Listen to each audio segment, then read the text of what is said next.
আমি আপনাদের কাছে জানতে চাই, হে মুসলিম উম্মাহ, তোমার হৃদয়ে তোমার মনে কি কখনো এই প্রশ্ন জেগেছে? তোমার বয়স 50, তুমি গণতন্ত্রের পিছনে ছুটছ, তোমার বয়স 60, তোমার যৌবনকাল চলে গিয়েছে। আমি তোমার কাছে জানতে চাই, আমাদের এই বাংলাদেশে কোরআন সুন্নাহ ভিত্তিক অর্থনীতি প্রতিষ্ঠিত আছে না নাই? নাই। আমাদের এই সমাজে কোরআন সুন্নাহ ভিত্তিক অর্থনীতি প্রতিষ্ঠিত নাকি সুদ ভিত্তিক অর্থনীতি প্রতিষ্ঠিত? সুদ ভিত্তিক অর্থনীতি প্রতিষ্ঠিত। ও সুদ না, এটাকে কি বলে? ইন্টারেস্ট নাকি?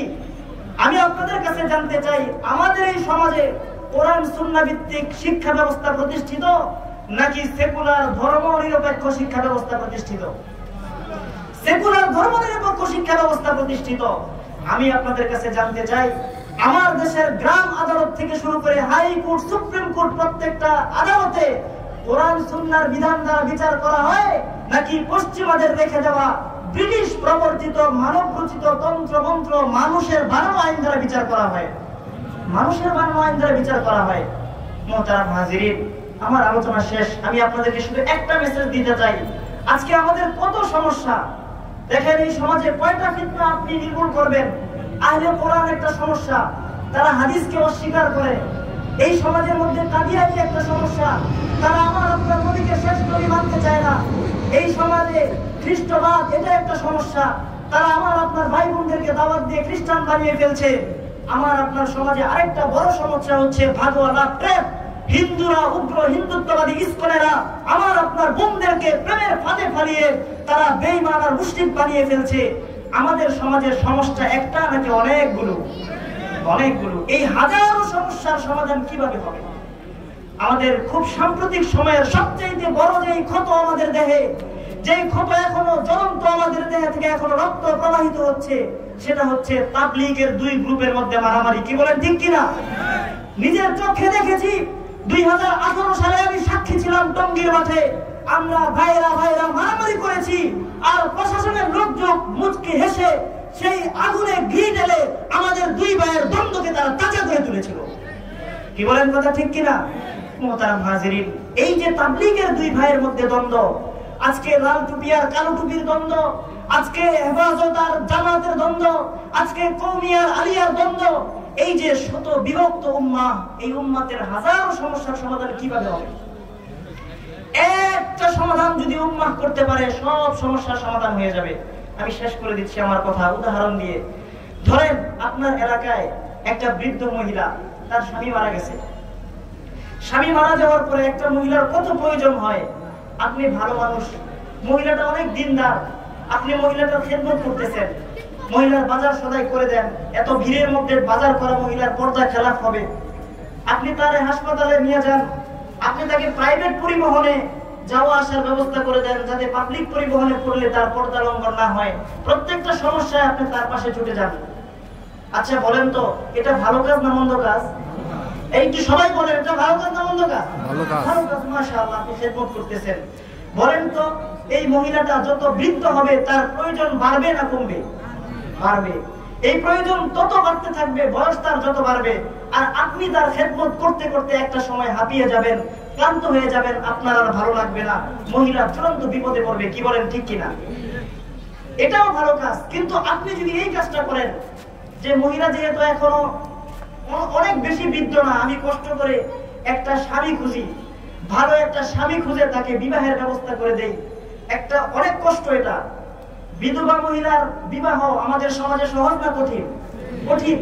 কিন্তু আপনি যদি অনেক কষ্ট আর ফিকির করে এই মহিলাকে একটা ভালো স্বামীর সন্ধান দিয়ে দেন, এই মহিলাকে বিবাহের ব্যবস্থা করে দেন, আপনার টুকটাক খেদমতের চেয়ে তার স্বামীর ব্যবস্থা করা তার জন্য অনেক বেশি উপকার হবে কি হবে না? হবে। তার হাজারো সমস্যার সমাধান হয়ে যাবে একটা সমস্যা সমাধানের মাধ্যমে। হ্যাঁ, কাজটা কঠিন, হ্যাঁ অনেক পরিশ্রম আপনাকে করতে হবে।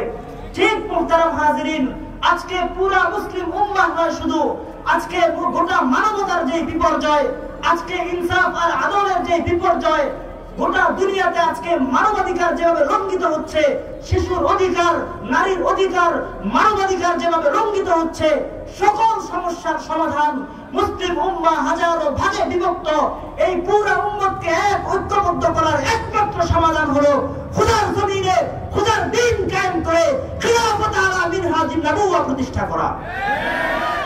একটাই সমাধান। উম্মার একজন অভিভাবক প্রয়োজন মোল্লা ওমরের মতো, উম্মার একজন অভিভাবক প্রয়োজন ওমর ইবনুল খাত্তাবের মতো, যেই অভিভাবক মসজিদে বসে বলবে আমার এরিয়ার মধ্যে একটা লোক না খেয়ে থাকবে, আমি ওমর ভরা পেটে বিছানায় যেতে পারি না। এমন একজন অভিভাবক উম্মার প্রয়োজন কি প্রয়োজন না? মুহতারাম হাজিরিন, আপনাদের পায়ে হাত রেখে বলতে চাই, আমাদেরকে স্বাধীনতা দিবস দেওয়া হয়েছে, আমাদেরকে বিজয় দিবস দেওয়া হয়েছে, আমাদেরকে লাল সবুজের পতাকা দেওয়া হয়েছে। আল্লাহর কসম করে বলতে চাই, 1947 সালে দেশ ভাগ হয়ে গেছে, মুসলমানরা স্বাধীন হয় নাই। 71-এ আবারও আমরা ভাগ হয়েছি, স্বাধীন হয় নাই। 71-এর পরে বাংলাদেশ যদি স্বাধীন হইতো, আল্লামা দেওয়ার হোসেন সাইদির মতো ব্যক্তিকে শহীদ করা হতো না। এই দেশ যদি মুসলমানদের জন্য স্বাধীন হইতো, হেফাজতের রাত্রে বাতি বন্ধ করে দিয়ে হাজারো আলেম উলামা আর তাওহীদি জনতাকে এভাবে হত্যা করা হতো না। এই দেশটা যদি স্বাধীন হইতো, আমার দেশের নওজোয়ান সৎ সেনাবাহিনীদেরকে প্রকাশ্যে দিবালোকে হত্যা করে দিনের পর দিন চলে যায়, যুগের পর যুগ চলে যাচ্ছে, এ সমস্ত খুনিদের বিচার আজও হয় নাই। আমরা দ্বিধাহীন কণ্ঠে কথা বলতে পারি, এদেশটা মামুনুল হকের জন্য স্বাধীন নয়, এদেশটা আজহারের জন্য স্বাধীন নয়, এদেশটা স্বাধীন ছিল এতদিন পর্যন্ত মুরগি কবির আর এই সমস্ত নাস্তিক মুক্তাদের জন্য। উম্মাহ 1971 সালে তোমরা ধোঁকা খেয়েছো, তোমরা মনে করেছিলে স্বাধীন হয়ে গেছো। 24 দেখতে হবে কেউ কল্পনাও করে নাই। 71-এ আমরা যে ভুল করেছিলাম, ভুলটা কি? আমরা গণতন্ত্রের পিছনে ছুটেছি শরিয়াবাদ দিয়ে। 24-এ আবারও সেই ভুল করতে যাচ্ছি। আমাদের সুস্পষ্ট বক্তব্য হচ্ছে, আমরা এই দল আর ওই দল দেখতে চাই না, আমরা কোন তন্ত্র মন্ত্র বাস্তবায়ন করতে চাই না। খোদার জমিনে খোদার দ্বীন প্রতিষ্ঠা হবে। 24-এর এই স্বাধীনতার পর আল্লাহর জমিনে বাংলার জমিনে খিলাফত প্রতিষ্ঠা হবে। এছাড়া কোন গণতান্ত্রিক কুফরি দলকে আমরা ক্ষমতায় দেখতে চাই না।